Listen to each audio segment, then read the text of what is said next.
François Xavier dia teraka tao Ravie tamin'ny 7 aprily taona 1910 tany Navarre izay efa ao anatin'ny faritany Espana amin'izao fotoana izao. Anisan'ny tena nanan-karena tao amin'ny fanjakana ny fianakavian'i François. Filohan'ny filan-kevitry ny fanjakana tao Navarre manko ny Reine izay notomandry raha vao 7 taona monja izy. Nanomboka teo dia ny reny sy sanonana be azy.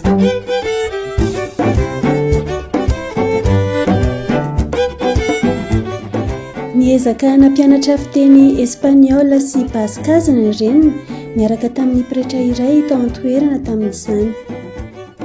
Teo amin'ny 17 taonany izy dia nandao ny lapaka nanohy fianarana tany ivelany. Nahira-tsaina izy ka nanohy nianatra tany amin'ny Université-ny Paris any Frantsa izay any fianarana ambony indrindra tany Eropa tamin'izany. Tamin'izay fotoana izay dia tsy nanapony tsy ho tafahoana tamin'ireo fianakaviany intsony izy.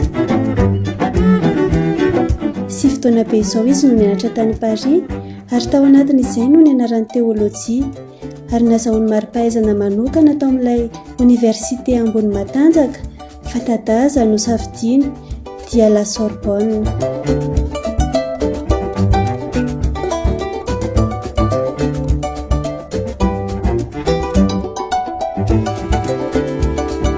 Tao anatin'izay no nionany tamin'ireo olona izay nanan-danja indrindra teo amin'ny fiainany dia i Pierre Favre sy Ignace de Loyola. Efa tonga mpampianatra ambony fahaizana tao Paris izy raha nifankahita tamin'ny masinday Ignace de Loyola sy nanjary mpisakaiza tsy mifankafohy taminy. I Ignace de Loyola no zokiny indrindra amin'ny Stella mpinamana no zandriny indrindra koa nefa ara-pahaizana no izy ilay nanao miaramila ary naratra ka taorian'izay izy no namonjy fianarana. Lasa mpinamana tsy mifankafohy izy telo mirahalahy nanomboka teo ary ilay boky kely fampiasam-panahy nosoratan'ny masinday Ignace de Loyola no naharesy lahatra ny Xavier sy ilay namany hanaradia azy. Nifanjohy teny izy telo mirahalahy, nifanoro hevitra ary niteny tamin'ny François Ignace tamin'izay fa mety aminy manao pretra ary tena olona manam-panahy tokoa izy. Fa namaly kosa i François hoe misaotra anao nanoro hevitra fa efa nieritreritra ny lasa mpampianatra satria be karama kokoa izany. Namaly Ignace hoe inona moa no soa azonao raha azonao zao tontolo izao nefa very ny fanahinao. Nandinika sy namakafaka izay nolazainy Ignace taminy Xavier nandritra ny andro maromaro.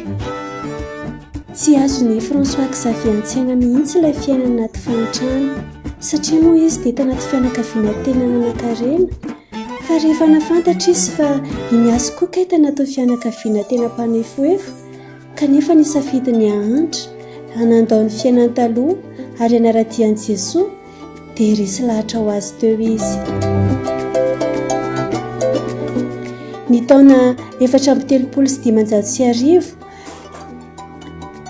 fon'izy 20 taona no nahatsapa fa babon'ny tenin'Andriamanitra izay no alaliany tany amin'ny masinday Ignace de Loyola ka nahatonga azy namoy ny laza sy ny voninahitra izao tontolo izao ary nivondrona miaraka amin'ireo mpianatra enina ka ny tanjona dia ny mba hampandroso ny voninahitr'Andriamanitra lehibe indrindra. No hamasina ho pretra tao Venise izy ny taona 7 Indray andro anefa teo am-pisakafoanana betsaka ny resaka ny fanakalozana.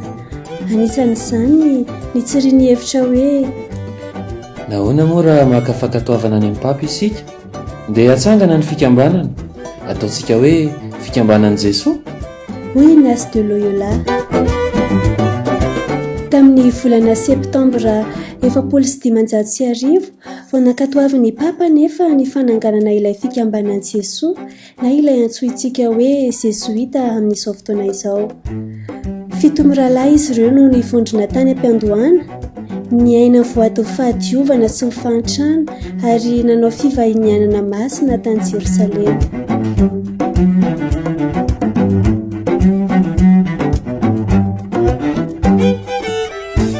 Indray andro nangataka tamin'ny papa Paoly fahatelo ny mpanjakan'ny Portugaly izay nantsoina hoe mpanjaka Joany fahatelo mba ahazahoan'ny misionera melombelona indray ny finoana tao Goa tany Inde zanatany vaovao. Izany hoe zanatany Portugaly ny Inde tamin'izay toa antsika zanatany Frantsay tamin'izao fotoana izany. Nanaiky izany fangatana izany ny papa ka nanindry ny fikambanan'i Jesoa ho any amin'ny toerana io.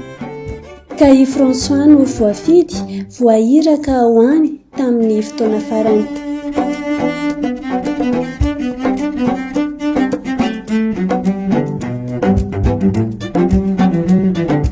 Niazo an'i Lisbonne teo amin'ny 530 taona ny Xavier, izany hoe tamin'ny 7 avrily taona 1790.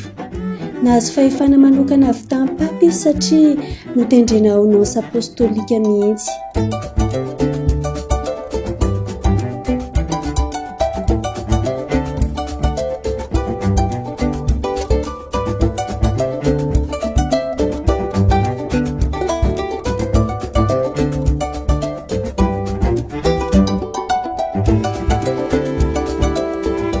Nijanona tao Mozambika nandritry ny andro vitsivitsy izy ary namonjy an'i Goa renivohitry ny Inde avy hatrany.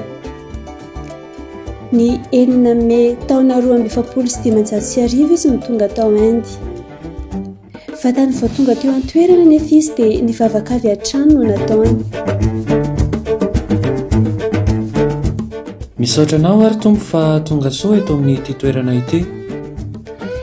Tsapan'izy ireo fa sarotra sady mafy ny asa miandry tamin'ity tanàna ity ka tamin'izay no nanapahana fa atomboka amin'ny mahantra sy ny marary amin'ny fiarahamonina ny fitorina vaovao mafaly. Mambahoaka tokoa i François Xavier satria olona sarika sy falifaly lalandava. Mitety tanàna miaraka amin'ny lakolosy kely izy anentana ny ankizy hianatra katesizy amin'ny fotoana fampianarana.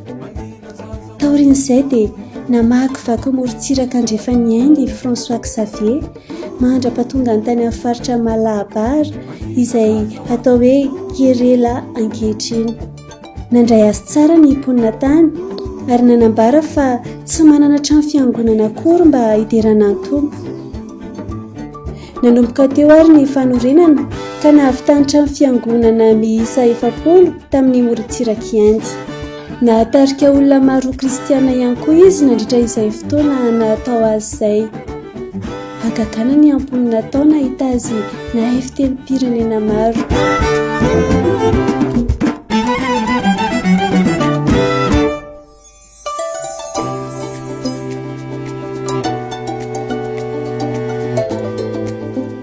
Olona tena nivezivezy be i François. Indray andro ary tratra ny tafiotra mahery ny sambo nitondrasy ka latsaka ny lakroa teny aminy. Litalao mafy izy ka nanao hoe Andriamanitro, mba ataovy azoko indray ilay lakroa. Nalahelo mafy izy vokatra izany kanefa tsy nisy azo natao.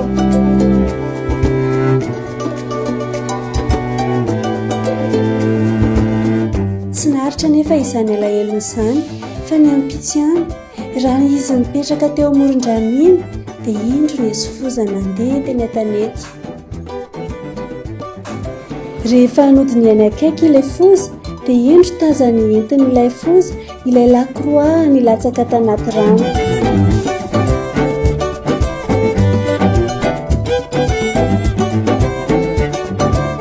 Afaliana ny nandrasany olona izany ary tena afahagagana tokoa any mponina.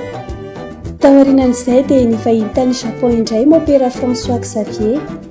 Nitory teny tany nandritra ny fotoana lava ary niverina tao Inde indray ny taona 1790. Dia mbola niverina tany Japon indray ary nijanona tao nandritra ny 2 taona teo eo. Mbola nanohy hatrany iraka nampanaovina azy izy dia ny fitoriana vaovao mafaly ary nanangana trano fiangonana maro. Hitany koa nanomboka teo fa nijoro tao Japon ny fikambanan'i Jesoa. Fa niriny François ihany koa moa ny ho any Chine. Indrisy anefa fa tsy azo nivahiny aletany amin'ny toerana io tamin'izany fotoana izany.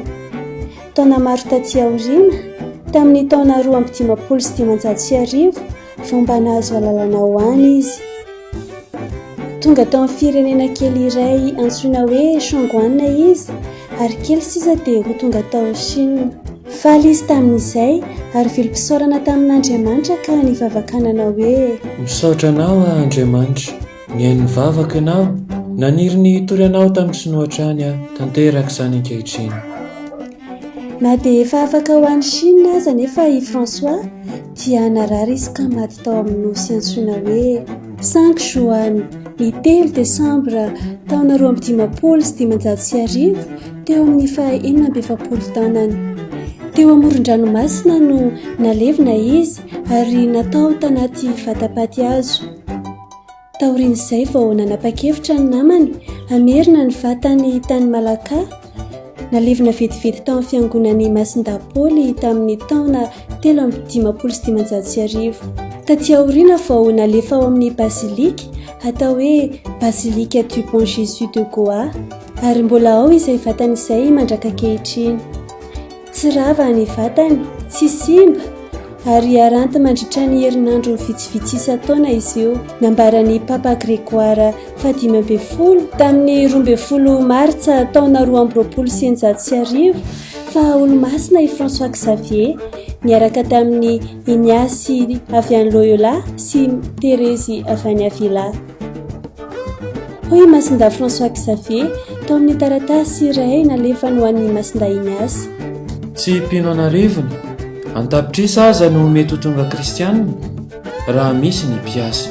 Tsy latsaky izany koa nefa no vitany samy rery ka izany no nahatonga ny eglizy fidy azy ho mpiaro ny misiona eran-tany tamin'ny alalan'ny Papa Pie faha 12 ny taona 1770. Mpiaro ny Mongoliesy ny mpizahatany rehetra nanomboka ny 14 Jiona 2017.